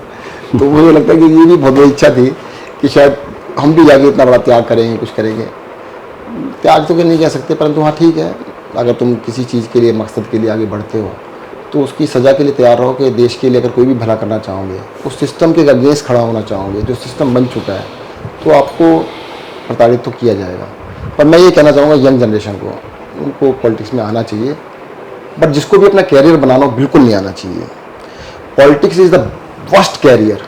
अगर वहाँ पे आने के बाद आपको ये सोचना है कि मैं काउंसलर बन गया तो एमएलए कैसे बनूंगा, एमएलए बन गया तो मंत्री कैसे बनूंगा, फिर मुख्यमंत्री कैसे बनूंगा, एमपी कैसे बनूंगा, ये मंत्री कैसे बनूंगा, ये कहानियों में अगर पड़ गए, अगर आपको कैरियर बनाना है तो भाई साहब अपना बिजनेस करो, नौकरी करो, वहाँ कैरियर बनाओ। अगर छोड़ के आ सकते हो, पब्लिक सर्विस में आ सकते हो, दूसरों के लिए त्याग करके आ सकते हो, तो जरूर आना चाहिए। और मैं तो ये कहूँगा पहले अपनी प्रोफेशनल लाइफ में, पब्लिक लाइफ में, अपनी पर्सनल लाइफ में कुछ अचीव करके तब आना चाहिए। ऐसा ना हो कि वहाँ तो कुछ कर नहीं पाए, वहाँ तो फेल हो गए, फिर यहाँ आ गए, वहाँ तो फेलियर थे कि अब यहाँ पे हम कुछ कर लेंगे। ये कुछ पाने के लिए नहीं है, गंवाने के लिए, कुछ करने के लिए है। और मैं फिर भी कहूँगा, कई सारे लोग कहते हैं कि जीवन में अच्छा काम करो, नहीं, अच्छा काम करना बहुत अच्छी बात नहीं है, उससे भी जरूरी, उससे बड़ा काम किया। जैसे दिया है ना, अगर दिया जल रहा है, परंतु बुझने से पहले कितने दिए जलाए, ये सबसे बड़ा काम है। मैं तो ये मानता हूँ कि मैं अगर अच्छा काम करूँ, इतना अच्छा काम करूँ, मुझे देख के 10 लोग मोटिवेट हों और वो भी अच्छा काम करें, मुझसे अच्छा काम करें। तो मैं अपने यंग जनरेशन को कहूँगा कि बी अलर्ट, अभी से अपना ध्यान लगाना चालू करो। जब अपने आप को किसी लेवल पर अचीव कर लो और पॉलिटिक्स से अभी कोई कुछ नहीं चाहिए, जब आप कुछ दे सको तो जरूर आना, और जरूर ना चाहिए उनको। अब कुछ महीनों बाद दिल्ली के चुनाव हैं, आपने भी शकूर बस्ती विधानसभा से चुनाव लड़ा है, पिछली बार पहले से ज़्यादा मार्जिन से जीता है। एक तो दिल्ली में चुनावी माहौल क्या लग रहा है आपको? क्योंकि असमंजस की स्थिति कहीं ना कहीं बीच में बनी है। वो इसलिए बनी है क्योंकि आम आदमी पार्टी बार बार ये कहती रही कि हमें काम नहीं करने दिया जा रहा, हमारे नेताओं को जेल में डाला जा रहा है। लेकिन साथ ही बीजेपी कहती है कि आपने बहुत सारे वादे किए। यमुना पे आपने वादा किया कि मुख्यमंत्री साहब ने कहा था कि मैं डुबकी लगा के दिखाऊंगा। यमुना के एक्शन प्लान पे आप बहुत एग्रेसिवली काम कर रहे थे। तो अब इसमें कहीं ना कहीं विरोधाभास दिखता है। कि एक तरफ तो हम कह रहे हैं कि काम नहीं करने दिया जा रहा, दूसरी बार हम फिर जनता से वोट भी मांग रहे हैं। तो आपको क्या लगता है कि क्या बदलेगा जो आज हमारी नेगेशन है? मैं आपको नहीं बता देता हूँ, बिल्कुल ठीक बात है। इन्होंने काम करने में अड़ंगे अड़ाए, तंग किया। एक बस है, हम बस मान लीजिए हम दिल्ली के लोग हैं, एक बस में बैठे हैं और बस को अरविंद केजरीवाल चला रहे हैं। बीजेपी वाले भी है उसके अंदर, बस के अंदर कांग्रेस वाले भी हैं, आम आदमी पार्टी वाले, सब जनता ही तो है, सब है। अब बीजेपी वाले खड़े होकर कहते हैं हम बस के ब्रेक फेल करेंगे, ये तो ठीक नहीं है। बस के ब्रेक फेल क्यों कर रहे हो भाई? आप ये कहो कि ये अरविंद केजरीवाल से अच्छे ड्राइवर हम हैं, हम उससे अच्छी गाड़ी चलाएंगे, तो जनता आपको बिठा देगी वहां पे। और ड्राइवर का नाम भी बताओ, ड्राइवर का नाम बताओ। परंतु तुम ब्रेक फेल क्यों कर रहे हो? सब मरेंगे भाई। ये ब्रेक फेल करने में लगे हुए हैं। ये कहते हैं हम तो चाहिए से गाड़ी चलाने तो आती नहीं उनको। जिसने साइकिल नहीं चलाई, मोटरसाइकिल नहीं चलाई, वो बस कैसे चलाएगा? वो तो कहते हैं डबल इंजन की सरकार है उनकी। अरे भाई बस चलाने नहीं आती उनको, आती होती तो वैसी जनता बिठा देती उनको आगे। वो कहते हैं ब्रेक फेल करेंगे इसके। अरे भाई दिल्ली के अंदर अरविंद केजरीवाल ने बोला कि हम यमुना नदी को साफ कर देंगे। उन्होंने मेरी ड्यूटी लगा दी कि तुम कम काम करो। दिन और रात हम सारे लग गए, अरविंद जी, मैं, सब लोग लग गए कि इस यमुना को साफ करेंगे। और रिजॉल्व था कि इलेक्शन से पहले साफ कर देंगे। बीच में कोरोना आ गया, 2 साल उसकी वजह से थोड़ा डिले हुआ। तब भी हम 24 घंटे लगे, उनको लगने लगा ये तो साफ हो जाएगी। वो ब्रेक फेल करने वाली बात कहते होने नहीं देंगे। कहते कैसे रोकेंगे? तो कर देंगे, तो हो ही जाएगी, इसमें तो मतलब ही नहीं है। पहले मुझे अरेस्ट कर लिया, फिर अरविंद जी को अरेस्ट कर लिया। तो अरेस्ट करने का मकसद था कामों को डीरेल करना। अरे उचित नहीं है, ठीक नहीं है। देखो तुम ना देश के प्रति ये ऐसा काम नहीं करना चाहिए। आप आपस की दुश्मनी में तुम जनता के खिलाफ काम क्यों कर रहे हो भाई? देश के खिलाफ क्यों कर रहे हो काम? ये तो देशद्रोह हो गया एक तरह से, कि तुम कहते हैं देश के काम नहीं होने दे रहे। देखो जनता का ना बिल्कुल क्लियर कट है, ब्रेक फेल करने वाले को कभी पसंद नहीं करती वो। जिसने ब्रेक फेल किया ना गाड़ी के, कहते उसको पसंद नहीं करेंगे। और मैं आपको क्लियरली, दूसरा क्वेश्चन आपने पूछा है कि इस बार इलेक्शन में क्या होगा। जो पिछली बार ही हुआ था, जो उससे पिछली बार हुआ, तो इस बार भी वही होगा। आप एक काम करो, जनता में चले जाओ, जहां मर्जी चले जाना, पूछ लेना, बस एक क्वेश्चन पूछना, सरकार किसकी बनेगी? अगर 80% लोग आपको कह दें, 100 में से 80 लोग कह दें कि अरविंद केजरीवाल की सरकार बनेगी, तो बनेगी ना? बिल्कुल नहीं। तो कह रहे हैं लोग। मुझे तो 3 दिन हुए जेल से आए हुए, मैं कितने लोगों से पूछ चुका। मैंने बस इस चीज का जवाब दो, सरकार नहीं, वो तो सब कह रहे हैं सरकार तो केजरीवाल की बनेगी। मैं सीटें छोड़ दो, सरकार किसकी बनेगी ये बता दो। क्या करने नहीं सीटें सर? वो कोई कहता है 60 बने आएंगी, कोई कहता है 62 आएंगी, कोई कहता है 58 आएगी। मुझे अभी तक एक भी आदमी ऐसा नहीं मिला जिसने 50 से कम कही हो। एक भी आदमी ऐसा नहीं मिला जिसने कहा कि अरविंद केजरीवाल की सरकार नहीं बनेगी। अरे भाई सरकार भी बनेगी, सबका 100% लोगों को कहना 50 से ऊपर आएंगे, तो 70 आ गए। 50 से ऊपर तो 70 भी होती है ना। तो इस बारी भी पिछली बार से कम सीट तो नहीं आएगी। और जनता समझदार है, और ये जो है ना, इस तरह की राजनीति को पसंद नहीं करती जनता। गलत चीज़ को गलत मानती है, और जनता बहुत समझदार है। इनको अगर काम करना है ना, हमसे अच्छा काम करो यार। दौड़ लगा रहे हैं, हमें लड़ेंगे क्यों मार रहे हो? तुम दौड़ो ना तेज, हमसे देते हो। अरे जो भी हमें करना आता है आप सीख लो, पूरे देश में कर लो भाई। दिल्ली के अंदर हमने फरिश्ते स्कीम लेके आए कि रोड के ऊपर एक्सीडेंट हो जाए, किसी का भी हो, कोई भी हो, आप किसी भी प्राइवेट हॉस्पिटल में ले जाओ, कहीं भी ले जाओ, वहां पे जो भी बिल बनेगा 10 लाख का, 5 लाख का, 2 लाख का, 50 लाख का, दिल्ली सरकार पे करेगी। 27,000 लोगों की जान बचा चुके हैं। हमने सोचा था कि भाई बाकी सरकार भी सारे देश में कॉपी कर लेंगे, इसमें कोई कॉपीराइट थोड़ा है हमारा। उसको कॉपी तो नहीं किया, सत्येंद्र को अरेस्ट कर लिया। और इसमें दिक्कत क्या है, तो बहुत इंसानियत भरा काम है। दिक्कत ये है ना कि यार समझे नहीं, उनको उनका कैरियर है, हमारा कैरियर नहीं है। हम सर्विस करने के लिए आए, करके चले जाएंगे। उनका कैरियर है, वो हमेशा एटर्निटी तक रहना है, उनको तो कभी मरना नहीं, इमॉर्टल है। उनको तो लगता ही नहीं कभी सत्ता भी छोड़नी पड़ेगी। नहीं, एक और भी शब्द आया था अभी चुनाव में, आपने देखा हो तो, इमॉर्टल तो हो गया जो जन्म हुआ और उसको मृत्यु नहीं हुई होगी। एक है कि जो इसका जन्म ही नहीं हुआ। मोदी जी ने कहा कि देखो मैं ना जेल में था, बहुत सारी चीजें सुन नहीं पाता था, पता भी नहीं होती थी। पर ये बहुत, इसकी बहुत मीम्स बनी है, बहुत कुछ मटेरियल बना है इस पर। तो अब एक यदि हम इसको समराइज करें कि आपकी 2-2.5 साल का जो टफ समय था, बल्कि मैं कहूँगा कि पूरे 5 साल ही बड़े टफ थे। पहले 1.5-2 साल जो कोरोना में झेला गया, जिस तरह से काम किया गया, आपने अपने परिवार के 2 सदस्यों को खोया, आपके ससुर साहब की भी। मेरे ससुर साहब ने जिस दिन मैं आईसीयू में एडमिट था, मैं तो उनके संस्कार में भी नहीं जा पाया था। जी जी I was also admitted in ICU. तो मुझे बाहर नहीं निकलने दिया। मैंने कहा मैं चला जाता हूँ, तो कहते नहीं, यू कैन नॉट गो, कि बाकी लोग वहाँ पर हैं। आप खुद पहली वेव में आईसीयू में हाँ, मैं आईसीयू में एडमिट। भर्ती रहे, उसके बाद आपने दूसरी वेव में फिर भी हार नहीं मानी, फिर भी आप दूसरों के लिए अस्पताल घूमे।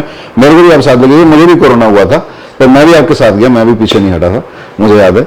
और सबने इतनी खूबसूरती से काम किया, मुझे लगता है कि वो अपने आप, यदि मेरी दरख्वास्त रहेगी कि आप जो किताब लिख रहे हैं उसमें उस समय का वर्णन जरूर कीजिएगा, क्योंकि मतलब वो ऐसा था जैसे किसी जंग में हम लोग शामिल हैं और मिलके काम कर रहे हैं। जंग से पीछे नहीं थे।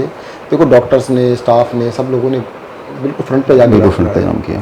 तो उनको मोटिवेट करना हमारा मकसद था कि भाई सबको काम करना है, मिलके काम करना है। तो आज हम लोग भी समरी की तरह देखें, 4.5 साल की पूरी सरकार के कार्यकाल के बाद आप में एज अ पर्सन क्या चेंज आया है, क्या बदलाव आया है पूरी तौर पे? शरीर आधा हो गया, मन से ज़्यादा स्ट्रॉन्ग हो गए, डबल हो गए। देखो, जो भी रिजॉल्व है वो कम नहीं हुआ, बढ़ा है। और जो भी हमने काम कहा था करके दिखाएंगे। दूसरा, मैं फिर से कहना चाहूँगा, जितनी भी प्रॉब्लम्स हैं उनको सोच समझ के ठीक किया जा सकता है, अगर नीयत साफ है तो। हमारी नीयत ठीक होनी चाहिए। तो आपको लगता है कि इस मुद्दे पे चुनाव लड़ा जा सकता है, इस मुद्दे को अपनी आइडियोलॉजी बनाया जा सकता है? क्योंकि कई लोग पूछते हैं कि आम आदमी पार्टी की आइडियोलॉजी क्या है, आप राइट हो, लेफ्ट हो, सेंटर हो, क्या हो आप? सड़क है, सड़क पे बनी नहीं है ना, उसको बनाना मेरी आइडियोलॉजी है। अगर बच्चा पढ़ा नहीं है ना, उसको पढ़ाना मेरी आइडियोलॉजी है। आदमी बीमार है, उसको इलाज कराना मेरी आइडियोलॉजी। मैं ना लेफ्ट हूँ, ना सेंटर हूँ, ना राइट हूँ। ये लेफ्ट राइट सेंटर सब फेल हो गए हैं। आपको बताता हूँ, हमारी हिस्ट्री के अंदर ना 3 चीज़ें रही। अगर हमने बिजली 200 यूनिट फ्री कही, हमने किसी एक कैटेगरी के लिए नहीं की, एक जाति के लिए नहीं की, एक वर्ग के लिए नहीं की, सबके लिए की। 400 यूनिट का आधा रेट किया तो एक के लिए नहीं किया, सबके लिए किया। जहाँ मैं सरस्वती में रहता हूँ, सब कोठियाँ हैं। सर्दियों के अंदर यहाँ भी बहुत लोगों का 0 बिल आता है।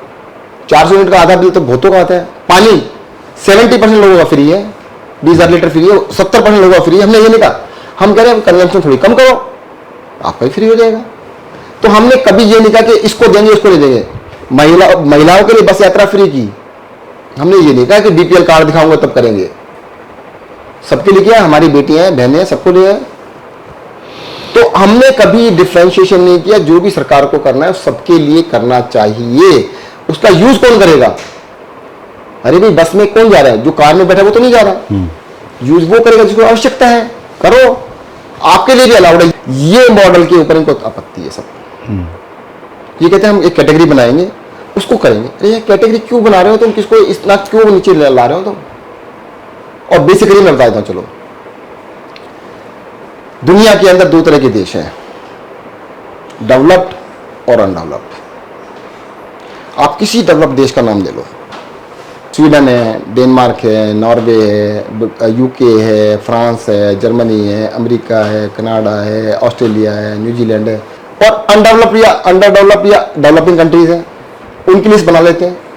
युगांडा है, पाकिस्तान है, बांग्लादेश है, श्रीलंका है, भारत है। जितने भी देश देखोगे सब में एक चीज कॉमन मिलेगी, आप डेवलप्ड और अनडेवलप्ड में।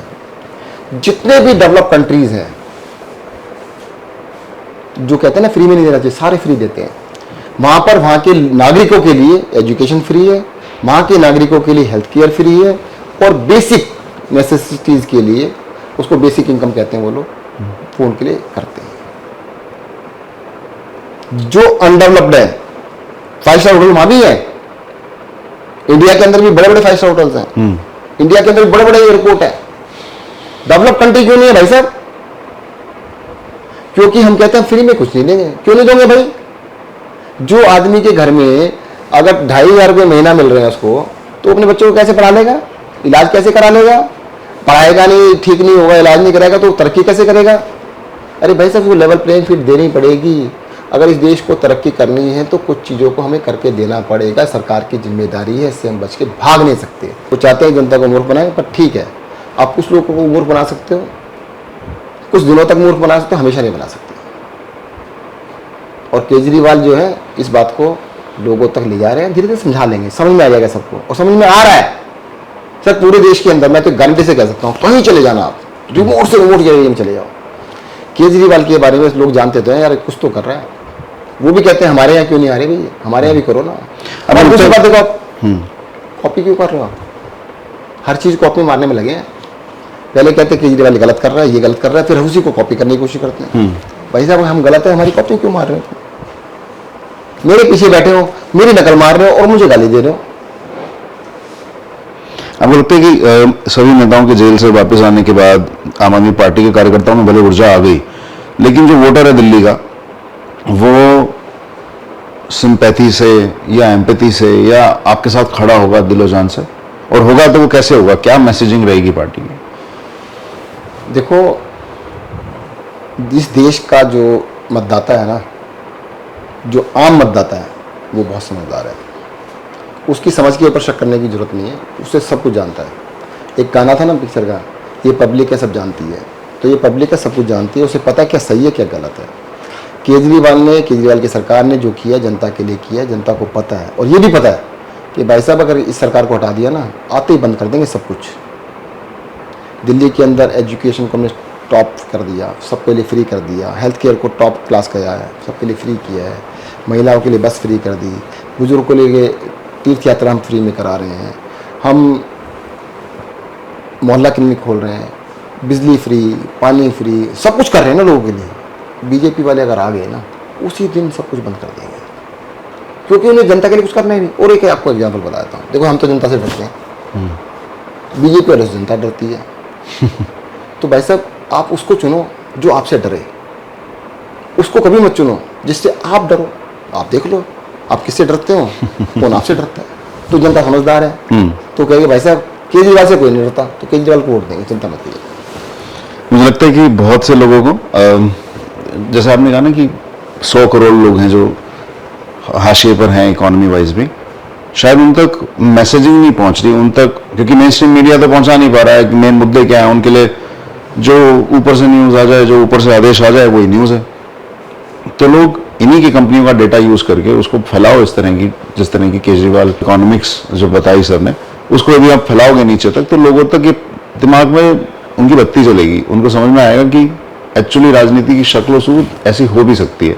और क्योंकि जितनी वो पहुंची है, इसलिए गांव में, देहात में, चाहे वो हरियाणा हो, चाहे वो गुजरात हो, चाहे वो गोवा हो, चाहे वो आज जम्मू कश्मीर हो, वहां तक पहुंची है, इसलिए बदलाव भी आ रहा है। तो यदि आप लोग डेटा का यूज करके इस मैसेज को आगे तक पहुंचाओगे, तो शायद जो भले आपका राजनीति से सीधे तौर पे कोई लेना देना नहीं है, आप खुद को ए पॉलिटिकल लिखते हो अपने प्रोफाइल में, वैसे तो मैं इस शब्द से बिल्कुल इत्तेफाक नहीं रखता, कोई व्यक्ति ए पॉलिटिकल हो नहीं सकता, क्योंकि यदि वो देश की डेमोक्रेसी का हिस्सा है। तो फिर भी यदि आपके लिए स्टेटस ए पॉलिटिकल रखना आपकी जिम्मेदारी आपको लगता है, तो भी इस तरह के मैसेज पहुंचाओ, छोटे छोटे चंक्स बन के आपको हमारे यूट्यूब पेज पे, फेसबुक पेज पे, इंस्टाग्राम पेज पे मिल जाएंगे। इसको फैलाओ, कम से कम उन्हें ये तो समझ में आए कि एक देश का नागरिक होने के नाते आपका सरकार से क्या क्वेश्चन बनता है पूछने का।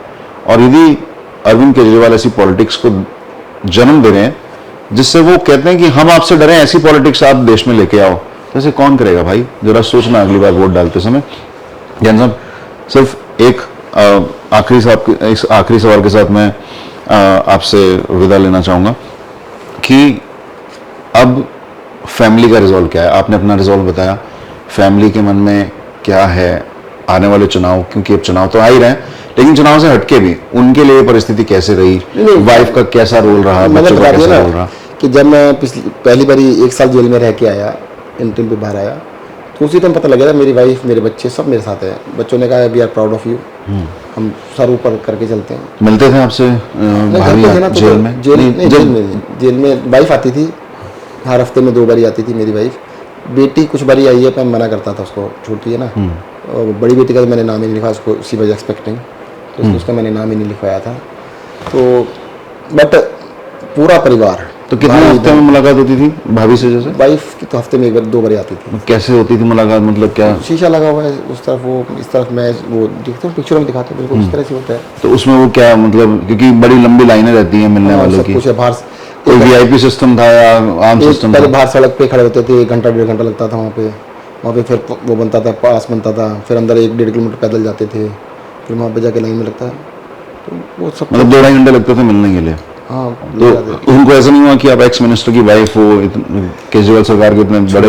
उससे फर्क नहीं पड़ता है। देखो जब क्या होता है, कई लोग कहते हैं, अभी जैसे मैं था तो आप कहते हैं सर अपने सेल की आप झाड़ू लगाते हो, आप बर्तन खुद साफ करते हो, अपने अंडरवियर बनियान साफ करते हो, तो आपको मतलब बाकी लोगों को वहाँ पे बड़ी सुविधाएं मिलती हैं। वहाँ पे सेवादार सिस्टम होता है जेल के अंदर, सब लोग सेवादार रखते हैं। सेवादार सिस्टम क्या होता है कि जो फेलो वो होते हैं ना, इनमेट होते हैं, उन्हीं को कुछ पैसा दे देते हैं या कुछ सामान दे देते हैं, तो वो उनका काम करते हैं। अकेला मैं था पूरी जेल में जिसको कोई आदमी हेल्प नहीं कर सकता था, जबकि मेरे को झुकना मना है, अभी भी मना है झुकने के लिए, ज़मीन पे बैठना मना है, तो मैं सारे खुद करता था। कई सारे लोगों को बड़ा अफसोस होता था, कहते सर देखो, कई लड़के कहते थे सर हम करने को तैयार हैं, मतलब क्या कर लेंगे हमारा। मैंने कहा नहीं यार तुम्हें तंग करेंगे कोई फ़ायदा नहीं है, तो मैं खुद करता था, उसमें कोई बड़ी बात नहीं। पर उनको बड़ा अफसोस होता था, कहते यार देखो इस तरह का अत्याचार करना, इस तरह के काम करना कि नहीं सर वीडियो नहीं आई ये तो। अच्छा, इसमें आपने क्योंकि शुरुआत में एक चीज़ कही थी कि ईडी ने कोर्ट को सबमिट करी, फिर ये वीडियो जो भी थी, ये वीडियो तो नहीं आई, लेकिन बाहर कैसे आई ये सब वीडियो? देखो आप भी समझदार हो, ईडी लीक करेगा और कौन करेगा? तो अगर मेरे ईडी तो कॉन्स्टिट्यूशनल बॉडी है, वो कैसे लीक कर सकती है? किसने कहा कॉन्स्टिट्यूशनल बॉडी है? मतलब कानूनन तौर पे तो अगर मेरे बारे में वीडियो थी और इस वीडियो में मुझे बदनाम किया गया तो मैं तो लीक नहीं करूंगा। तो पॉलिटिकल वेंडेटा से काम करती है ईडी, इसमें तो कोई, चलो उसको छोड़ो, कोई भी कह सकता है। अब देखो तोता और मैना किसके लिए काम करेगी? सुप्रीम कोर्ट ने भी कहा है जो मालिक है उनके कहने पे करेगी ना। मालिकों ने जैसा कहा, उनकी गलती नहीं है बेचारों की, वो सरकारी नौकरी कर रहे हैं, उस नौकरी में जैसा आदेश मिलेगा वैसा उनको करना पड़ेगा। तो अब परिवार में सब सदस्य हैं? सब ठीक है, सब साथ हैं, कोई पीछे हटने वाला नहीं है। बहुत सुंदर, बहुत लंबी, बहुत सालों बाद मेरी भी चर्चा, क्योंकि मैं भी आपसे इतने समय बाद मिल रहा था, हम आपको सब मिस कर रहे हैं, मिस करते थे पार्टी में भी, तो मुझे पर्सनली बहुत ओवरवेलमिंग एक्सपीरियंस था। ये आपने इतना दिल खोल के हर तरीके से बात किया, क्योंकि हमारा रिश्ता भी 7-8 साल पुराना है, तो शायद मेरे इस रिश्ते की वजह से मैं आपकी कहानी लोगों तक पहुंचा पाया, और मुझे इसकी बहुत खुशी है। मैं चाहूँगा कि आप डट के इनका मुकाबला करिए, परिवार के साथ साथ हमारे जैसे बच्चे भी आपके साथ हैं जो पूरी ताकत से आपके साथ लड़ेंगे, और अरविंद जी के सपने को, अरविंद जी के जो देश के लिए सपना है, और जिस सपने को देखते हुए उन्होंने कई सालों पहले अपनी आईआरएस की नौकरी छोड़ी थी, मुझे लगता है कि हम लोग सब मिलकर उसे साकार कर सकते हैं। बहुत बहुत शुक्रिया आपका। और आपके घर में जब मैं आया तो मैंने कहा कि ये सब फटा है, तो मुझे बताया जैन साहब ने कि ये फर्नीचर फटा है, इसलिए फटा नहीं है, ये फाड़ा गया है। तो ईडी ने सारे फर्नीचर वगैरह वो बता दें। अच्छा। क्या हुआ था, इन्होंने जब मैं मंत्री बना ना तो काफ़ी सारी मेरे पीछे आई भी लगाई, ये लगाया, कुछ नहीं मिला कहीं भी। तो इस घर में हम रहते नहीं थे, सरकारी बंगले में शिफ्ट हो गए थे, तो मेरे पेरेंट्स भी वहीं रहते थे, हम भी वहीं रहते थे। मेरी मदर तो बहुत पहले, मतलब जैसे फर्स्ट टाइम में था मैं मंत्री बना तभी एक्सपायर हो गई थी। मेरे फादर मेरे साथ रहते थे, यहाँ पे कोई नहीं था। तो एक दिन पता लगा कि यहाँ पे घर में चोरी हो गई। चोरी हो गई? तो हमारे पड़ोसी हैं बत्रा जी, उन्होंने कहा, घर पे फ़ोन किया कि जैसा घर पे चोरी हो गई है। हम सब आए यहाँ पे, देखा तो सारे सोफे कटे हुए थे, सारे फाड़े हुए थे। ये देखो, सब हमने ऊपर से चिपका रखा अलग से। अच्छा। और पूरे घर में ना सब उल्टा सीधा किया हुआ था। देखा तो सामान तो कुछ था नहीं, यहाँ पे चोरी भी कुछ नहीं हुआ। टूटियाँ तोड़ के ले गए, 2-4 बाथरूम की टूटियाँ तोड़ी गई थी बस। अच्छा। पुलिस को बुलाया, आए तो पुलिस वाले कहे सर ये टोटी चोर थे, टोटी चोर थे, टोटी चोर थे। हमने भी सोचा ऐसा होगा। नीचे एक अलमारी थी, लोहे की अलमारी कहते हैं, स्टील अलमीरा थी। तो मेरी मदर की अलमीरा थी वो। तो मेरे फादर ने अलमीरा खोली तो उसके अंदर एक लॉकर होता है अलमीरा के अंदर, उस लॉकर को खुला पड़ा था। खोला तो उस लॉकर के अंदर कम से कम 200-250 चांदी के सिक्के थे। अच्छा। वो चांदी के सिक्के में थे, और एक छोटी मोटी चांदी की कटोरी, चांदी की गिलासी वैसे जो थी ना, वो रखे थे, शगुन के तौर पर रखे। हाँ, मेरी मदर की थी सामान, वो एक ही रखा है और खुला हुआ था। लॉकर भी खुला हुआ है, अंदर का वो था वो भी खुला हुआ है, और सामान वहीं पड़ा हुआ है। मेरे फादर ने देखा ये तो सारे पड़े हुए हैं और फर्नीचर फटा हुआ है। हमने कहा ये क्या चक्कर है, हमें कम समझ नहीं आया यार, कमाल है कैसे चोर थे कि 2-4 टूटियां तोड़ के ले गए, फर्नीचर फाड़ फोड़ के ले गए, और पुलिस ने एफआईआर नहीं की। एफआईआर नहीं हुई? ना, हमें भी कुछ नहीं लगा कि चोरी वोरी तो कुछ हुआ नहीं है। अच्छा। 2-4 टूटियां गई हैं, हमें भी लगा। बाद में जब मेरे को ये स्टार्ट हुए, हमने लोगों से बात की, कहते हैं ये डिपार्टमेंट वाले कराते हैं। और क्या करते हैं, बताया किसी ने कि ये आपके घर में चोरी करा देंगे, चोरों को भेजते हैं, खुद नहीं आते। उनको ही शक होता है कि यहाँ पे माल भरा होगा, अच्छा 10-5 करोड़ रुपए मिलेंगे यहाँ पे, तो रहते थे नहीं, तो यहाँ पे कैश मिलेगा, तो सोफे फाड़ दिए, सब कुछ फाड़ दिया, मिला तो कुछ नहीं, अगर मिल जाता तो उसी टाइम पे डिपार्टमेंट वाले आ जाते, हाँ। क्योंकि उनका मकसद चोरी नहीं है, चोर तो यार चांदी किसी के छोड़ जाएगा, जो हार्ड कैश छोड़ जाएगा, टोटी तोड़ के ले जाएगा, जो कि बिकेगी 10 रुपए में, 20 रुपए में, बस वो कुछ छोड़ने के लिए, वो दिखाने के लिए, दिखाने कि के लिए। वही कुछ चोरी भी है। हम भी मान गए। अच्छा, वो 6 महीने साल के बाद हम क्या कहें, आप भी नए नए थे राजनीति में। नहीं नए के मतलब 1 साल तो हो चुका था। हाँ। हमें क्या, अब देखो किसी भी आदमी को बताए हाँ। यार टोटी टूट गई, पुलिस ऐसे चोर आया, कहते सर ये टोटी चोर है, यहाँ पे घूमते रहते हैं ऐसे ही, टोटी चोर है, कुछ नहीं है। तो हमने बोला 4 टोटी के लिए हमने क्या सिर्फ फोड़ना, घर में कुछ भी चोरी नहीं हुआ, 3-4 टूटियां गई अच्छा, और उस चांदी के गए ही पड़े हमारे। तो हमने कहा, बाद में बताया कि यार ये कॉमन प्रैक्टिस है इनकी डिपार्टमेंट वालों की, ऐसे करा देते हैं कि आपके पीछे तो बड़े बड़े डिपार्टमेंट लगे हैं, जैसे तोता और मैना दोनों लगे हैं, सीबीआई भी, ईडी भी, और ये भी और वो भी, तो वो कर सकते हैं, ऐसा करते हैं, अक्सर करते हैं, तो होता होगा। अब पता नहीं ऐसा होता है नहीं होता है, बस बताया हमें ऐसा ही। सरप्राइजिंग है। कितना कुछ ऐसा जो मैंने भी आपसे पहली बार सुना है आज।